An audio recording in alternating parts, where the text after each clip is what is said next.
Hey guys, J.Anthony here. Welcome back to my channel. Thank you all for your continued support. Today I've got something, let's be honest, kind of ridiculous. So this is one of those situations of I figured why not. This is a video that will no doubt offend some people that are overly sensitive or insecure about what certain brands say about their personality and their taste. So this is definitely a video for people that are open-minded only. If you're or set diehard in one camp or another that nothing compares to Rolex or that Seiko is the greatest watch ever, then this video isn't for you, so you can shut it off right now. If, however, you're open-minded and you're open to just some entertainment in between the comparison of a Rolex sub and a Seiko just for the sake of it, understanding that these two watches are never going to be cross-shopped and you're comparing a retail watch of $500 to a retail watch of $10,000 plus, and if you just want to be here for entertainment value, then let's just sit back and enjoy this, by a lot of respects, ridiculous review. But I think it'll be fun, so hopefully you'll feel the same way. So what we have here is a 16613 Rolex sub. The 3 on the end of it tells you that this is a two-tone model, and two-tone, i.e. it's got 18 karat gold on the bracelet.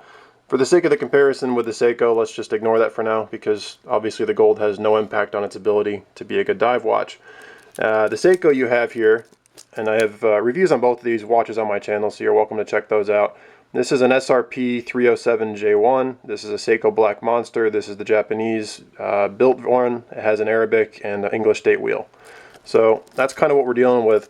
So again, these, if we take out price and we take out the fact that this Rolex is 18 karat gold, and we erase all people's understanding of brand equity and what these things are actually really worth, let's compare them as two dive watches, and purely on function, how do these two compare to each other? So first things first, what's the most common feature you would find on a dive watch is the bezel. So on the Rolex here, you've got traditional bezel. This bezel is actually 120 clicks. So for each second, there's 2 indents. And I apologize for the camera going in and out of focus. I'm not sure why it's doing that right now.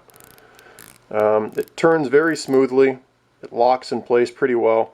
And it has a very nice quality feel to it. And it's very easy to turn. And it feels very precise when you're turning it. And that's 120 clicks around the dial.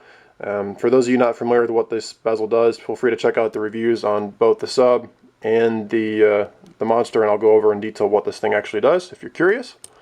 The Seiko, you're only getting 60 clicks, so it locks on each second. And the Seiko is actually pretty easy to turn too, and part of that is it has these indents on the side where you can grip it. And again, it locks in place, pretty good quality, feels pretty firm. As a diving instrument, the bezels on both of these watches should serve you well. As dive watches as well, the crowns on both of these models are going to be screwed on. And just speaking of diver's resistance, it may be hard to pick it up on the camera right now, and that's my fault, and I apologize. Both of these watches are good dive watches. The Rolex is good for 300 meters or 1,000 feet. The Seiko Monster is only good for 200 meters or 660 feet. So the Rolex has a better dive resistance, and part of the reason that would be is because of the seals that are on it. So let me show you. When we unscrew the crown on the Seiko, it is threaded, which you can hopefully be able to see on the camera, and the thread is helping keeping it watertight. However, you'll notice that there's actually no seal there. And on the Rolex, you actually get a seal there, and that helps increase the water resistance. So when I unscrew the crown, you'll see, hopefully, there's a little black seal right there, and that's actually adding to the water resistance. So not only is the crown threaded, the crown also has this seal here, which is adding that extra water resistance. Both of these watches are hacking, so when you unscrew the crown, you can wind the Rolex, just as you can wind the Seiko. Winding them actually on both watches feels very similar. And actually these things have the exact same functions for the most part. So second position, that's third position, allows you to change the date.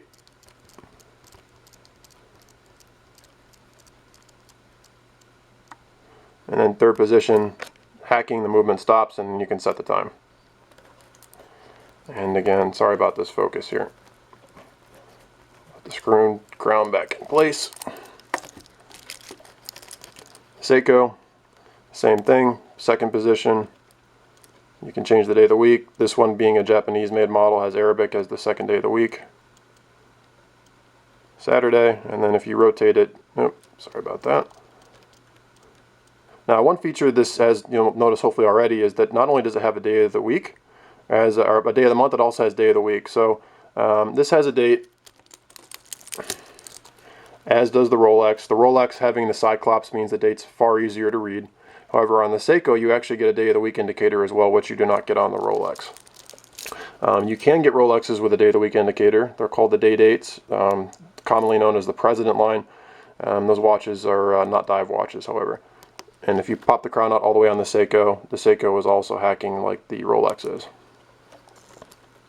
Now, speaking of functions, that also brings into the movements themselves. And the Seiko has the in-house 4R36 movement. It's a 24 joule, 21,600 beat per minute, per hour, excuse me, movement. And it's got about a 40-hour power reserve, and it's accurate to about plus or minus 11 seconds a day. It's not chronometer, or it's not officially certified chronometer. The Rolex, however, is certified as a chronometer, and it's good for, I believe, like plus 5 seconds or minus 4. There's a range, and I apologize, I don't know off the top of my head, but the Rolex has better accuracy on that front. The Rolex uses Rolex's in-house 3135 movement.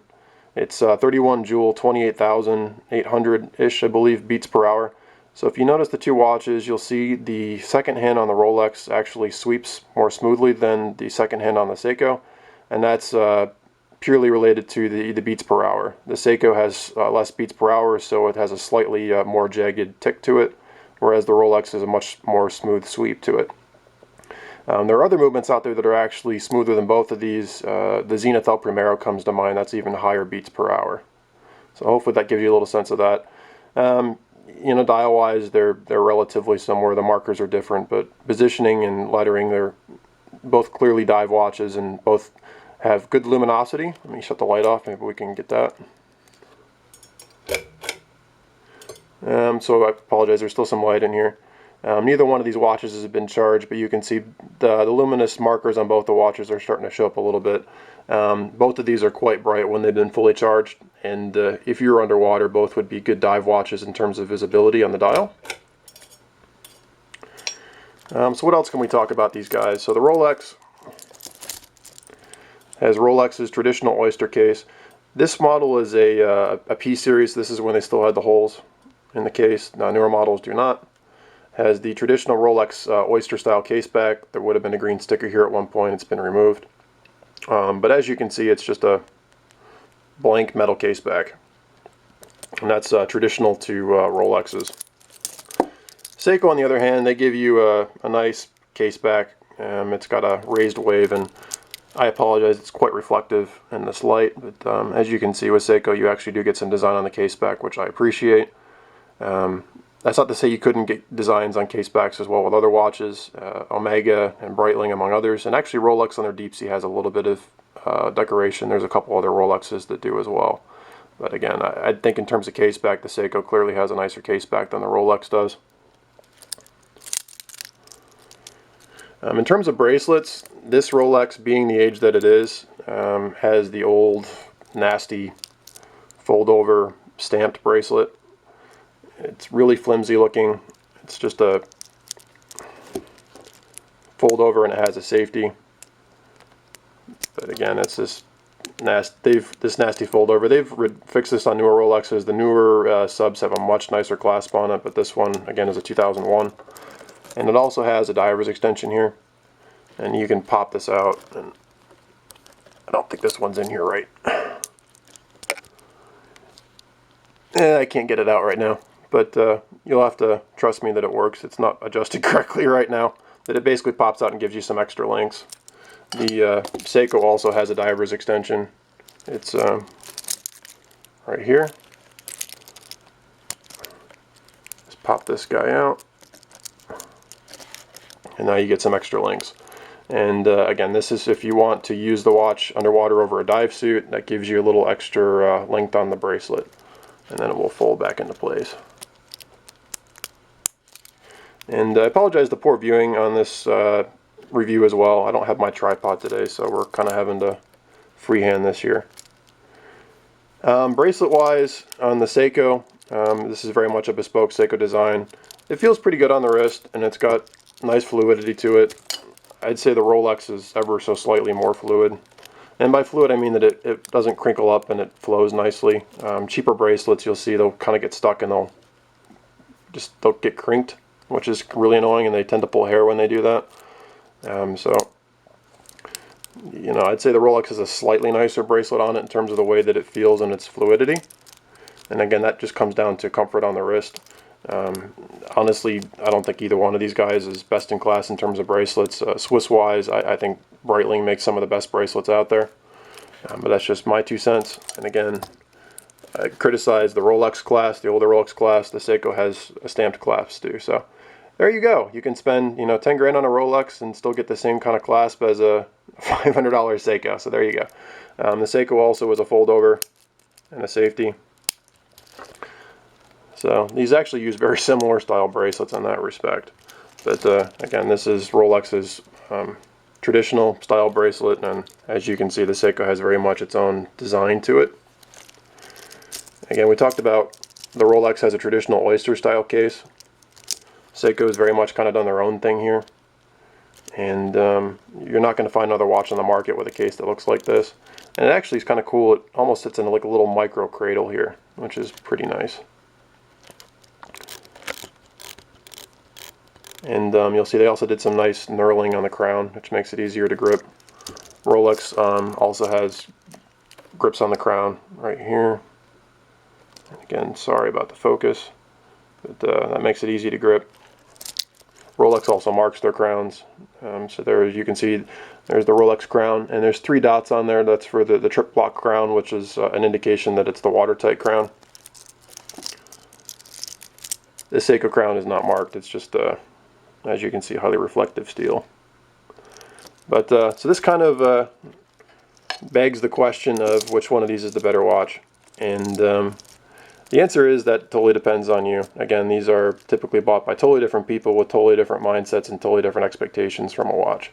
But I think you can see in terms of a diver's tool, they're pretty evenly matched. So again, the Rolex has a slightly higher depth rating, and it has a higher joule movement, a higher beat movement, and I believe the power reserve on the Rolex is about 50 hours, where the Seiko is about 40 hours. So the Rolex has slightly better specs and all that, but in terms of a diving instrument, they are going to fit the needs of 99.9% of the divers out there, and you would not be better served by the Submariner than you would by the Seiko. And actually, truth be told, what it costs to service this Rolex one time, it would be cheaper just to buy a Seiko Monster, and you could probably buy 2 Seiko Monsters for the price of 1 service on this Rolex. So I understand that all that stuff's really irrelevant to the people that buy these watches, and I'm not saying you should take that into consideration.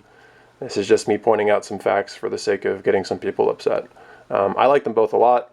If I'm being totally honest, I think build quality on both of these watches is very similar, which I'm sure will get me some negative comments from people.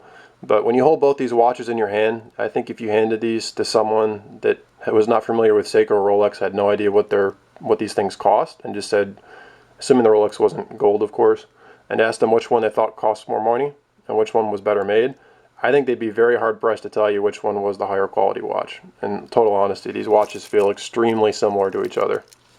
And even as I was just kind of carrying them and not looking at them in my hands, they feel very similar. I couldn't have told you the Rolex or the Seiko which hand it was in. They just had that very similar feel.